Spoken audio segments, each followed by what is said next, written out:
Les anciens apôtres qui sont dans le ciel se réjouissent et les sages de la terre se réjouissent aussi.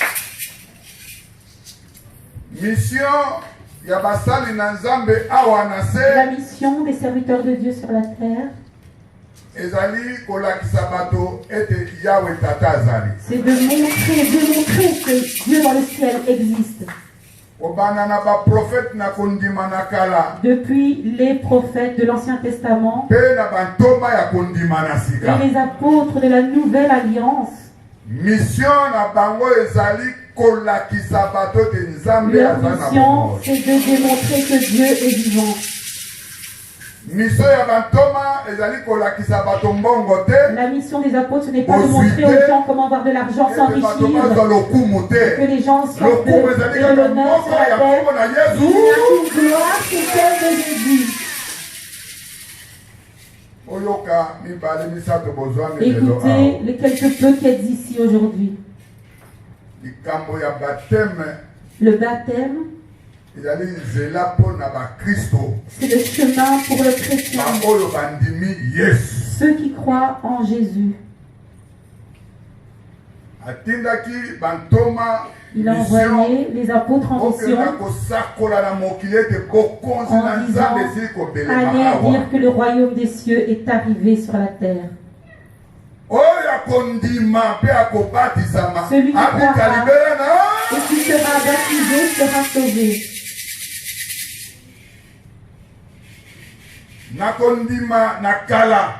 Autrefois, dans l'Ancien Testament,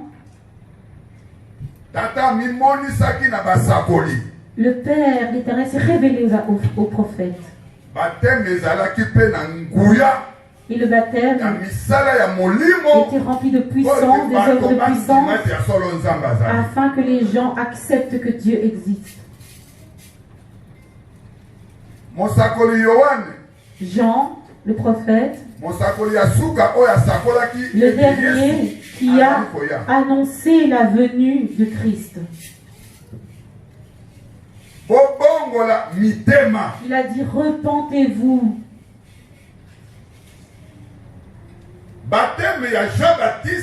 Le baptême de Jean-Baptiste, c'était afin que les gens puissent se repentir. Car la parole qui arrive puisse ouvrir, que les cœurs soient ouverts et disposés afin qu'il y entre. C'est ça le baptême par l'eau de l'eau. Car la parole vient. Et moi, Jean, je ne suis pas la parole. Mais venez recevoir le baptême, repentez-vous, afin que la parole prenne place et habite vos cœurs. Si la parole habite dans vos cœurs, alors tu confirmes. Quand tu reçois le baptême, c'est une confirmation que tu es aujourd'hui enfant de Dieu. Je suis devenu enfant de Dieu. Et je deviens l'esclave de la parole.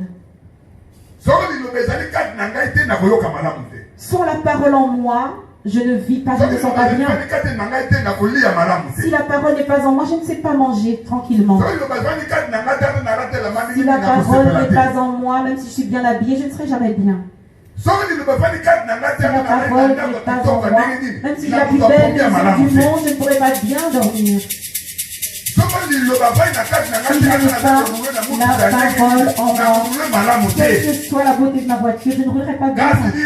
Mais la parole, si elle habite dans mon cœur, même si une petite R4, une petite voiture, je serai content spirituellement.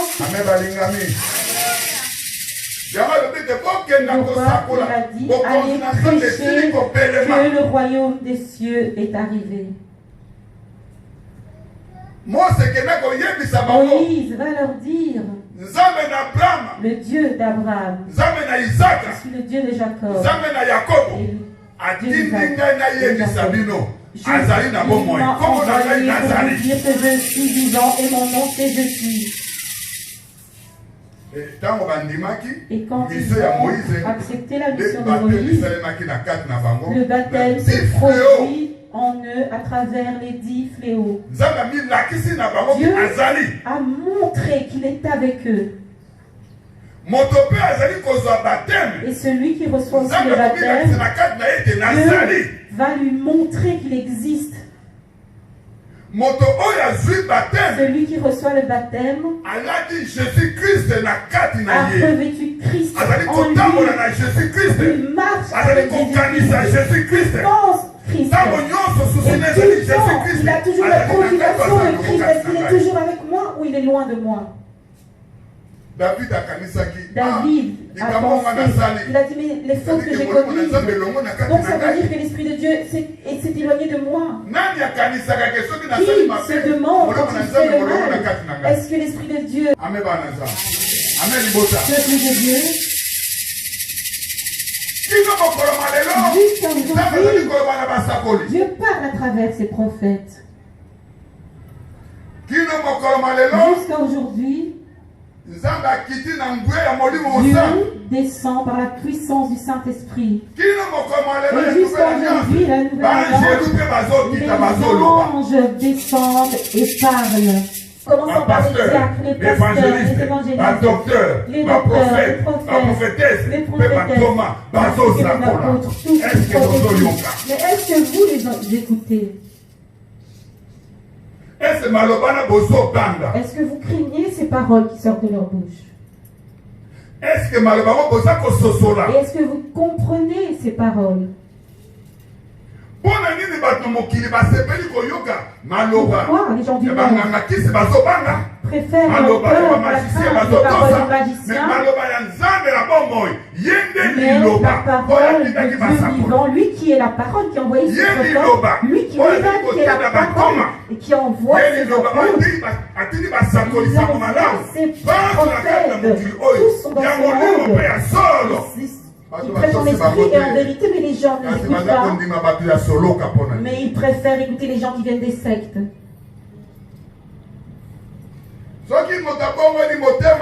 Celui qui se convertit, qui se reçoit le baptême et il confirme qu'il est enfant de Dieu. Prêche la parole. En ce qui concerne le baptême, cela veut dire que ceux qui vont recevoir le baptême d'eau doivent recevoir le baptême de l'Esprit afin de recevoir les dons spirituels habiter dans vos corps. Car Dieu est venu sur la terre sous la forme d'un homme. Dieu est venu dans le corps d'un homme. Croyez que le Créateur du ciel et de la terre lui-même est descendu sur terre sous la forme d'un homme. Et il a habité avec les gens. Il a mangé avec les gens. Il a parlé avec les gens. Croyez en cela. Il n'est pas venu montrer qu'il était Dieu. Mais il fallait que ceux qui avaient le don spirituel puissent comprendre que lui, il n'est pas un homme comme nous. Lui, il est Dieu. C'est pourquoi Abraham a cru, il a dit oui, cette personne, il n'est pas comme moi, il est Dieu, je vais aller lui donner le don. Il n'a pas de spirituel, c'est impossible que tu puisses croire et accepter de faire des bonnes choses dans l'église. Si tu n'as que les choses charnelles dans tes yeux, dans ton cœur, dans ton cœur, alors c'est difficile de respecter et d'obéir à la parole de Dieu. L'apôtre Pierre avait compris, il a dit celui avec qui nous marchons, il n'est pas un homme comme nous. C'est le Fils du Dieu vivant, le roi de l'Éternel des armées, lui-même Dieu. Et Jésus lui a dit, ce n'est pas toi qui parles, mais c'est mon Père dans les cieux qui t'a révélé qui je suis. Si Dieu ne te fait pas cette révélation, tu ne pourras jamais comprendre qui se tient devant toi, qui te prête, qui prophétise, qui est-il exactement. La parole a créé le ciel, a créé la terre, Et sur les profondeurs des eaux, les profondeurs de la terre. Celui qui a appelé fils, enfant. La parole a dit, celui qui croira en lui ne mourra plus. Mais celui qui croira en lui, ce corps retournera à la poussière et son âme sera perdue. Parce que Dieu utilise l'âme, car c'est le souffle de Dieu. C'est pourquoi que quand l'âme sort du corps de l'homme, on appelle cet homme un cadavre. Amen. C'est il est homme parce que Dieu a mis en lui son souffle de vie et son âme est en lui. Et ceux qui n'ont pas l'Esprit Saint, eux, sont appelés des gens de Dieu, mais ceux qui sont conduits par le Saint-Esprit sont appelés enfants de Dieu.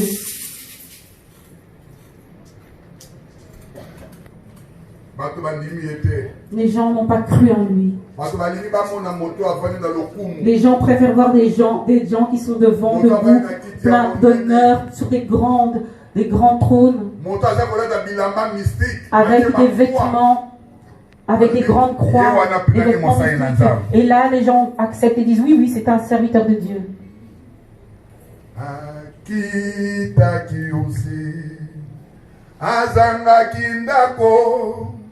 Alali na ndako ya banyama, alali na mbeto ya banyama, bande kobondima ye. Est-ce que du monde va se sur la guitare? Il est venu sur la terre. Il n'a pas été dormir dans un grand château. Il est allé mettre dans une étable et il a dormi sur les lits des animaux. Alors qu'il était Dieu. Il est Dieu.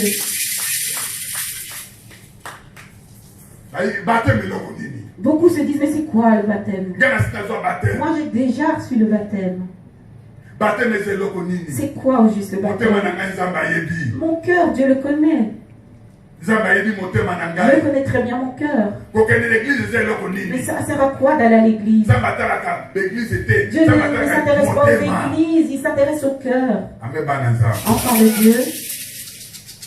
David a dit, je suis dans la joie. Allons dans la maison de l'Éternel. Dans la maison de l'Éternel, tu entends la volonté de Dieu. Ce que Dieu rejette, tu l'entendras à l'église. Et ce que veut Dieu, tu l'entendras à l'église. Les gens spirituels descendront dans le temple de Dieu, dans l'assemblée des saints, dans la chambre haute. Ils étaient tous rassemblés ensemble, ils priaient. Vous vous dites, oh, toujours des prières, prières. On est trop fatigué des prières. Est-ce que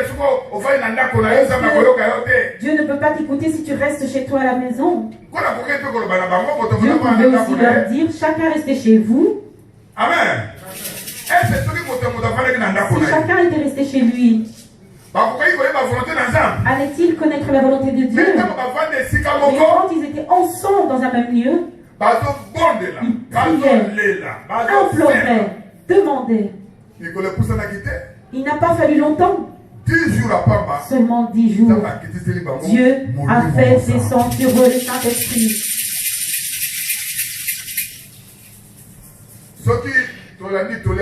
Si nous suivons la parole d'aujourd'hui, l'Esprit de Dieu est son serviteur, un diacre, a entendu la voix, il a obéi à cette voix, il a dit, sors. Va, tu trouveras quelqu'un. C'est pas quand l'Esprit de Dieu dit, venez à l'église, prions. Si tu pries à l'église, je vais barrer le corps que tu cherches, tu vas le recevoir là-bas à l'église. Ne reviens à des enfants, tu seras guéri à l'église, à la Tu recevras le travail. Laisse-toi bien l'église. Tu recevras les papiers de séjour. Le diacre a obéi. Mais vous vous dites, non, nous on prie en famille à la maison. Et Dieu nous écoute aussi. Et on reçoit aussi des messages à l'église quand on prie. Mais qui contrôle réellement les messages qui sortent là-bas? De Dieu. Amen. Il se transforme aussi en un ange de Dieu et il donne aussi ses messages. Mais dans l'église de Dieu, quand les messages sont transmis, il y a toujours un contrôle spirituel qui se fait.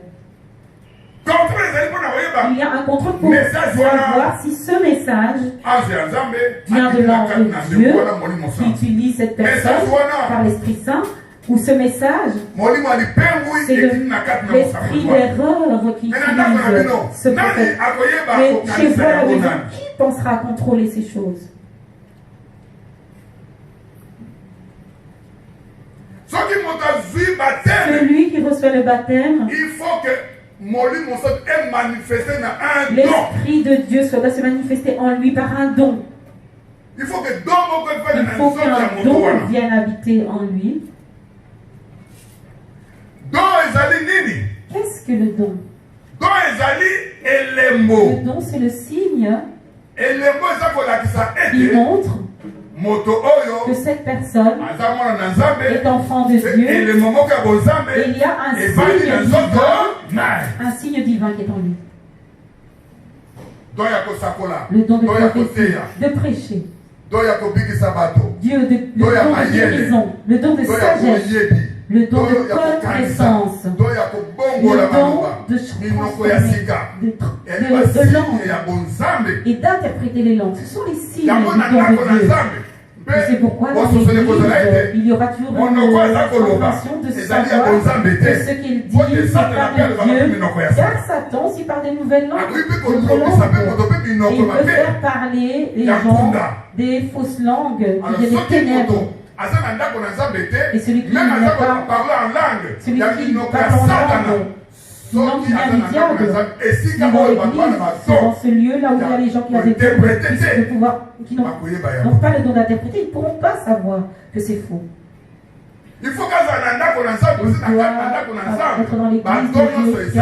dans l'église, il y a toutes sortes de dons, et si Satan vient s'introduire, on découvrira que celui-là ne vient pas avec le don de Dieu, c'est de Satan, et l'Esprit Saint n'habite pas seulement une seule personne, il n'utilise pas seulement une seule personne. Amen. Nous voyons, il y a beaucoup d'églises, d'assemblées qui n'ont qu'un seul chef, le seul qui prêche. Il n'y a qu'un seul chef de l'église, c'est lui qui prophétise. Il n'y a qu'une chef de l'église, c'est elle qui prêche. Il n'y a qu'une chef de l'église et c'est elle qui prophétise. Écoutez bien aujourd'hui, cela ne vient pas du Saint-Esprit. L'Esprit Saint est descendu sur les hommes et sur les femmes et sur les jeunes gens et les vieillards et ses serviteurs. Acte 2, comme il est écrit dans Acte 2, verset 17 à 18. 17 à 18. Il faut venir à l'église afin de savoir et comprendre les signes qui viennent de Dieu et les signes qui viennent du monde. Car Satan imite les choses de Dieu. Il était au royaume de Dieu. Et quand il a été rejeté sur la terre, le mal qui était en lui, il est là pour transformer ce qui est bien en mal. Il est là seulement pour transformer les choses bien en mal. Et c'est pourquoi, comme nous sommes à l'église ensemble, il y a beaucoup de gens qui n'arrivent pas à comprendre que les choses qui sont prêchées ici, ce ne sont pas les choses pour une seule personne. Ce n'est pas seulement pour l'apôtre, ce n'est pas seulement pour un seul docteur, c'est seulement un seul prophète qui doit prophétiser ici. Vous avez vu au début, il y a eu des prophètes inspirés qui ont prophétisé. Il y en a eu 3, il y a eu 2 disciples et Barnabas qui ont prophétisé ici à l'église. Le prédicateur a prêché et maintenant l'apôtre édifie. Donc l'Esprit Saint n'est pas... Si vous êtes tous ensemble et que vous n'écoutez qu'une seule personne qui doit vous prêcher, prophétiser, alors c'est de la magie, ce n'est pas de Dieu. Ce sont les signes sectaires.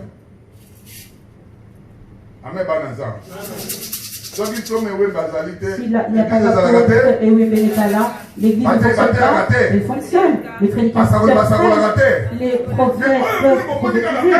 Mais vous voyez, c'est toujours la même des seules personnes qui est le plus fort, qui agit, qui doit tout faire. Lui seul, lui cet homme seulement. Ici, c'est qui ce seul homme? Amen.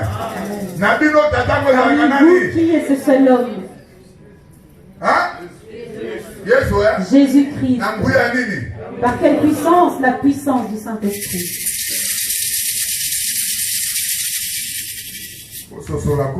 Comprenez.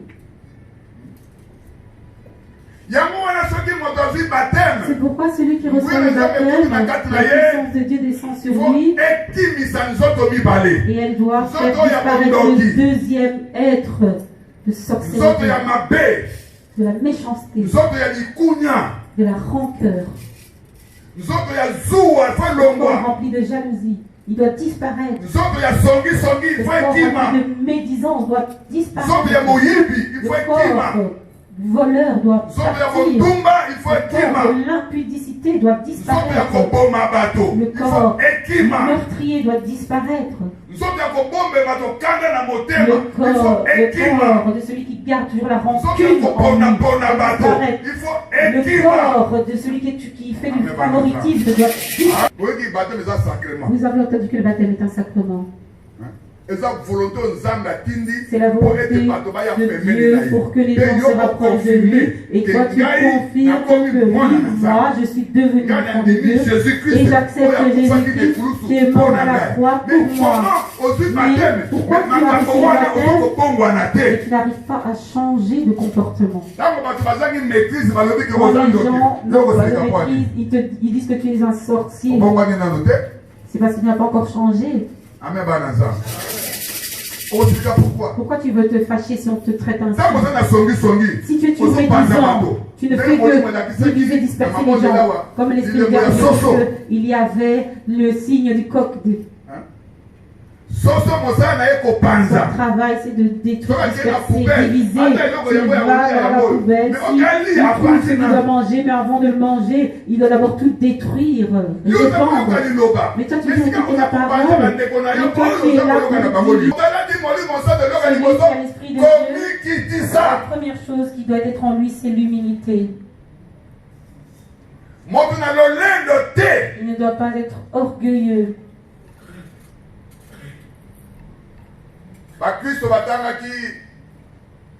Philippiens 2, les chrétiens, Philippiens 2, 5 à 8. Même s'il était comme Dieu, même s'il était Dieu, il s'est humilié. On l'a amené jusqu'à la croix. On l'a crucifié à la croix. Alors qu'il avait la puissance de fuir cette croix. Mais il a accepté cette croix pour vos fautes.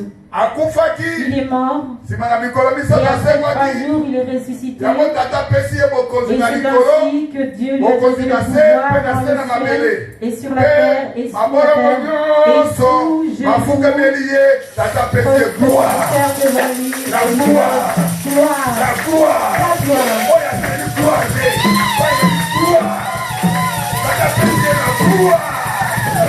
lui a donné la gloire. un homme devient un roi dans ce monde, il dirige la gloire. S'il devient empereur, il dit j'ai toute la gloire maintenant. Celui qui devient un roi, il dit oui, j'ai maintenant la gloire. Celui qui devient président, il dit voilà, maintenant j'ai la gloire, l'honneur. Celui qui devient général, il dit voilà, j'ai l'honneur et la gloire. Mais est-ce qu'on ne peut pas t'enlever de ce poste? Est-ce qu'on ne peut pas t'enlever de ton poste de ministre? Il y a un ministre au Japon. On a tiré dessus et il est mort. Et toute sa gloire, où est-elle partie? Elle est terminée. Mais ce que Dieu vous a donné, vous êtes devenus chrétiens pour la gloire de la terre et pour la gloire de Dieu. La haute personne de Dieu. Vous êtes devenus un haut prophète pour les ciels. La loi pour les ciels. Évangéliste pour les ciels. Pasteur pour les ciels. Diacre pour les ciels.